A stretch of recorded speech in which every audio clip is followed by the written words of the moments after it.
Governar não é fácil, né?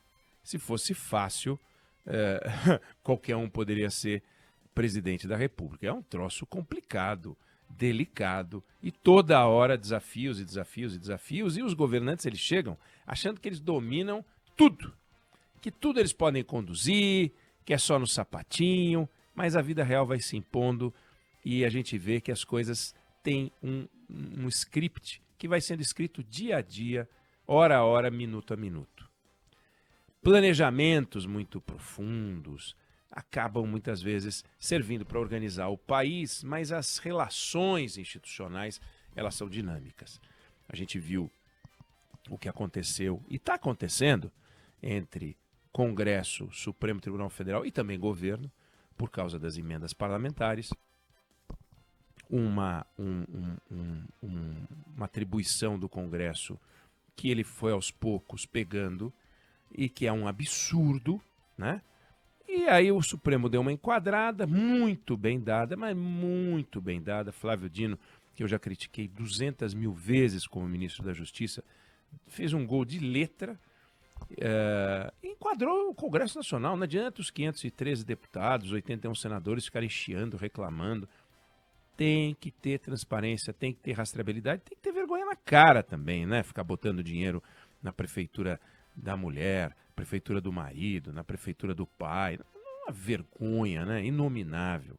É uma apropriação do dinheiro público e tal. E isso vai criando uma crise institucional, etc. e tal. E a gente tem uma crise que começa agora, já estava prevista para começar, de certa maneira, mas a forma de administrar, nós vamos ver como é que vai ser. Estamos esperando para ver como é que vai ser. O presidente Lula chegou, ele e seus amigos, né? Todos admiradores de Nicolás Maduro, fãs do ditador venezuelano, sabe-se lá por quê. Porque tem um discurso de esquerda, mas é contra a democracia. Então, de repente, Nicolás Maduro dá um bote. Patrocina um processo eleitoral picareta, não permite a fiscalização da eleição, como o Brasil permite. O Brasil, a eleição brasileira, é totalmente fiscalizada por instituições, organismos internacionais, as mesmas que o Brasil defendeu e que todos os países defenderam para que fiscalizasse as eleições na Venezuela. No Brasil é tudo fiscalizado. Não é só o Tribunal Superior Eleitoral. Existem os fiscais internacionais. Várias entidades, no final, dizem, olha, as eleições foram limpas, né? E não tem como dizer isso da Venezuela, porque as eleições não foram limpas. É evidente que elas não foram limpas.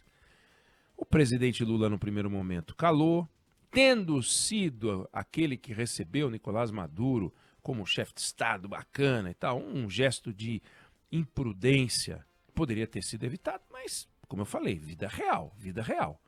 Rock and roll, é a vida, é o show como ele é. Recebe o Madurão aqui, aí o Madurão apodreceu. E aí agora, hein? O Supremo deles lá disse, olha, as eleições foram limpas, viu? O Maduro é o novo presidente. E aí? Sendo que no primeiro momento o Lula calou sobre a eleição venezuelana, depois ele acabou adotando a posição de cobrança de transparência, pedindo para que as atas fossem divulgadas, que houvesse fiscalização. O tribunal deles lá, o Supremo deles, disse, olha, a eleição está resolvida, é isso aí, semos nós, ganhou o Maduro. O Supremo dizer isso e nada é a mesma coisa, porque o Supremo é do Maduro. E aí aconteceu o quê? O presidente da Assembleia Legislativa deles lá, o presidente da Câmara deles lá, vai lá e faz um discurso em que fala que a decisão, né, do tribunal, que é irreversível e inapelável, né, e é a confirmação da eleição, ele vai e faz um pronunciamento, o presidente da Assembleia, Jorge Rodríguez, ele pega e faz o seguinte, olha, é importante dizer que a sentença do TSJ não é apenas na Venezuela, onde está a jurisdição superior da sala eleitoral, mas também no Brasil, Ouviu o senhor Celso Amorim? Ele fala, no México, nos Estados Unidos, você pisou ali, tripudiou. Porque, afinal, o Celso Amorim, em missão encomendada pelo presidente Lula, esteve por lá para poder ver se tinha um jeito, aquela coisa do Lula, né? Vamos sentar para conversar. Ele falou isso na guerra da Europa, na Ucrânia com a Rússia, na verdade a invasão russa na Ucrânia. Falou isso sobre o Oriente Médio. Não faz o menor sentido, mas ele falou. E aí ele mandou o Celso Amorim para lá. Não mandou o chanceler, mandou o Celso Amorim, que é assessor dele. E aí, agora o que a gente escuta é o presidente Jorge Rodríguez dizendo: viu, senhor Celso Amorim? E aí, qual é a posição brasileira? Como é que o Brasil fica agora, né? Como é que fica a situação? O Brasil vai reconhecer a vitória venezuelana? Não pode. Simplesmente não pode. Como agora vai reconhecer? Não, tudo bem, eu tinha exigido atas divulgadas, eu tinha exigido fiscalização internacional, mas já que não teve e o Tribunal de Justiça de vocês aí definiu, tá tudo resolvido. Vamos que vamos. Não dá. Então o governo brasileiro agora está avaliando o que nós vamos fazer. E o nosso Caian Messina fez reportagem sobre isso. O ministro das Relações Exteriores está viajando, está nas Filipinas, está conversando com o Lula, mas assim que ele voltar para o Brasil, vai ter uma reunião, porque o Brasil chegou a subir o tom, né, cobrando a divulgação das atas, que foram prometidas pelo Maduro e que não ocorreu. E o próprio assessor Celso Amorim diz que as coisas estão difíceis, né, por lá. E estão difíceis mesmo. Como é que o Brasil vai resolver esse abacaxi, né? Nós temos uma questão que não é só política. No governo anterior, simplesmente o governo rompeu. Não tem o contato com esses caras, dane-se, né? O governo Bolsonaro, uma posição ideológica. Mas e aí? Né? O Lula pode fazer isso com a Argentina, porque o Milei é de direita, ele é de esquerda. Não é razoável. Você tem um Brasil, você tem uma Argentina. Da mesma forma, você tem um Brasil, você tem uma Venezuela. A Venezuela e o Brasil vão pagar o preço porque o Maduro assumiu a presidência? Bom, quem mais vai pagar esse preço e como vai pagar esse preço? E é muito complicada essa discussão, porque você tem interesses nacionais que têm relação com a Venezuela. E não são poucos, não. A começar, por exemplo, de Roraima. Roraima é o único estado brasileiro que não está interligado ao sistema elétrico nacional. Tem 500 mil habitantes em Roraima. E o Fernando Henrique e o Hugo Chávez inauguraram uma linha para inaugurar uma linha de transmissão ligando a usina hidrelétrica da Venezuela, de Guri, para o Brasil, alimentando Roraima. Bom, esse negócio foi interrompido e você ter Roraima recebendo energia termoelétrica custa uma fortuna, se você tem a opção de ter hidrelétrica. E além de dar estabilidade para o sistema. É um negócio importante, né? A fronteira do Brasil com a Venezuela, a terceira maior fronteira do Brasil é com a Venezuela, 2.200 quilômetros de fronteira. Você tem ali algo que exige o quê? Uma cooperação militar, por causa de segurança. Você tem uma fronteira onde tem tráfico de drogas, onde você tem contrabando de ouro, onde você tem entrada de garimpeiros colombianos e venezuelanos para o Brasil, você tem lavagem de dinheiro, você tem que ter a preservação dos indígenas. Isso exige uma cooperação de algum tipo. Como vai ser, não se sabe.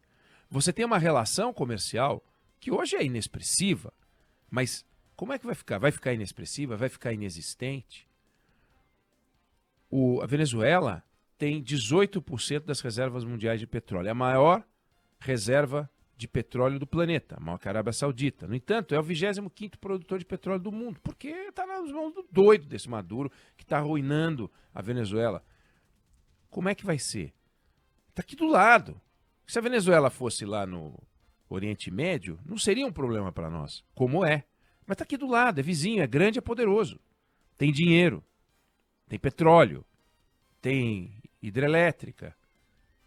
Além disso, a gente tem uma questão humanitária. Tem 500 mil venezuelanos no Brasil.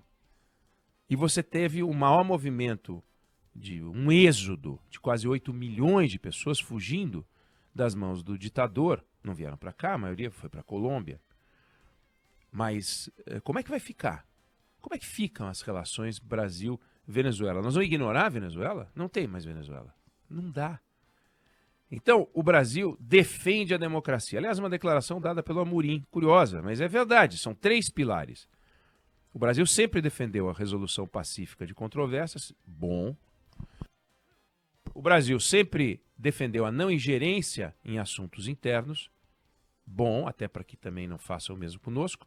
E o Brasil sempre defendeu a democracia, quer dizer, desde que virou democracia. E aí, como é que resolve? Que a defesa da democracia passa, de alguma maneira, por alguma ingerência em assuntos internos. A resolução pacífica, ok, até faz sentido manter isso e tal, mas como é que faz essa discussão? Então, a gente tem um monte de desafios e nós estamos esperando qual vai ser a posição do governo brasileiro. Vamos reafirmar o nosso compromisso com a democracia como um pilar número 1, porque é fundamental? Vamos mandar representante no dia 10 de janeiro para a posse do doido? Doido não, não tem nada de doido nisso. Seria mais fácil se fosse doido. É um sujeito, é um ditador, suprime as liberdades, subjuga as instituições, subordina tudo aos seus interesses pessoais e políticos, acabou com a separação da caserna com a política, arruinou todas as barreiras e as independências e tal, prende quando quer, criou agora um aplicativo nojento que ele adaptou de um aplicativo que dizia ele, né, dizia o governo que era para denunciar os problemas na prestação de serviço público, criou-se uma aba lá para denunciar os inimigos da pátria. Então, ao mesmo tempo em que a gravidade e a radicalização na ditadura venezuelana está cada vez mais evidente, nós temos um desafio que ficou muito mais complexo, muito mais intrincado, né? E como eu falei, governar não é para amador. O Brasil adotou várias posturas amadoras na relação com a Venezuela, seja simplesmente virando as costas, como fez o governo anterior, não tenho mais conversa com esse cara, seja abraçando o Maduro. Então, nós vamos acompanhar os próximos passos, porque a situação é bem delicada e é diferente de uma relação que não prospera entre o Brasil, aliás, entre o Mercosul e a União Europeia, né? Porque não está andando. Mas é uma coisa entre democracias, né? Uma discussão entre democracias. É uma coisa. Mas e agora? Como é que fica? Então nós vamos acompanhar. Não sei se você concorda, se você discorda, mas essa é a opinião que eu tenho sobre o assunto.